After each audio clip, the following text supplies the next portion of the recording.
America आणि इराणमध्ये शांतता करार. डोनाल्ड ट्रम्प यांची मोठी घोषणा. हॉर्मुझची समुद्रधुनी होणार खुली. इराणही अण्वस्त्र बाळगणार नाही.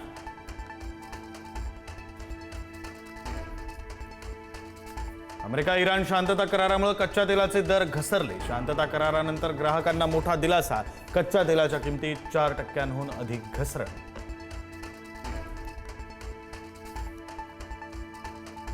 लेबनॉनवर पुन्हा हल्ले नकोत. ट्रम्प यांचा इस्रायलवर हल्लाबोल. इस्रायलकडून होणाऱ्या हवाई हल्ल्यांवर ट्रम्प यांचा तीव्र आक्षेप.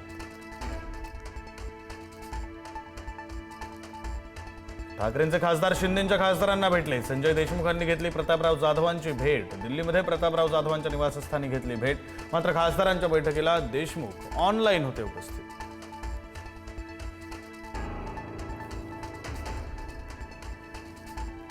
संभाजीनगरमध्ये शेतकऱ्यांसाठी काँग्रेसचं आंदोलन. खतांसाठी शेतकऱ्यांची हेळसांड होत असल्यानं काँग्रेस आक्रमक. संभाजीनगर जालना मार्ग आंदोलकांनी अडवला.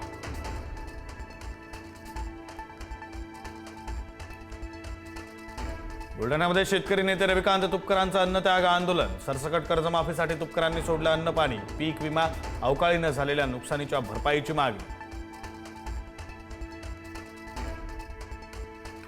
आपण हिटलर नाही. पाकिस्तान सोबत संवादाचे दरवाजे खुले ठेवा. सरसंघचालक मोहन भागवत यांचं मोठं वक्तव्य.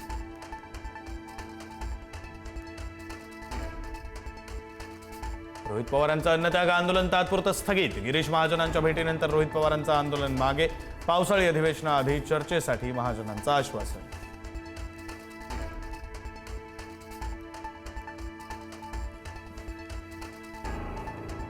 नाशिक निवडणुकीसाठी महायुतीची सहल रणनीती. दगाफटका टाळण्यासाठी भाजपचे नगरसेवक आज होणार सहलीवर रवाना. मतफुटी रोखण्यासाठी शिवसेनेनंतर भाजपचे नगरसेवकही सहलीवर.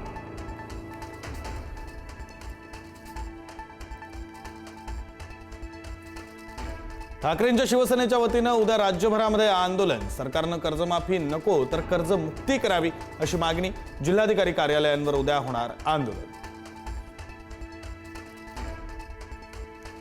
विदर्भ वगळता राज्यभरातील शाळा आजपासून सुरू. उन्हाळ्याच्या सुट्टीनंतर पुन्हा शाळा सुरू.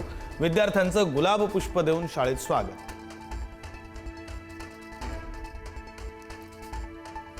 ऐन पावसाळ्यामध्ये कोल्हापूरला आज उष्णतेचा येलो अलर्ट. मान्सून थबकल्यानं कोल्हापूर जिल्ह्यात उकाडा वाढला. रविवारी तापमान 34 अंशांच्या पार.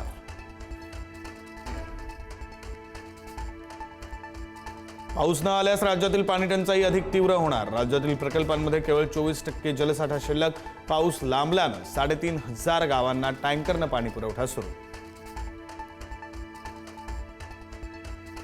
पुण्यामध्ये आजपासून दिवसाआड पाणी पुरवठा सुरू. मान्सून लांबल्यानं पुणे शहरामध्ये पाणी कपात. सम विषम तारखेनुसार पुण्यात पाणी पुरवठा नियोजन.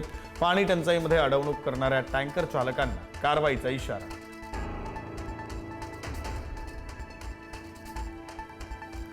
नाशिक जिल्ह्यातील 9 धरणांनी गाठला तळ. गंगापूर धरणामध्ये केवळ 35% पाणीसाठा. आणखी 4 धरणं कोरडी पडण्याच्या मार्गावर.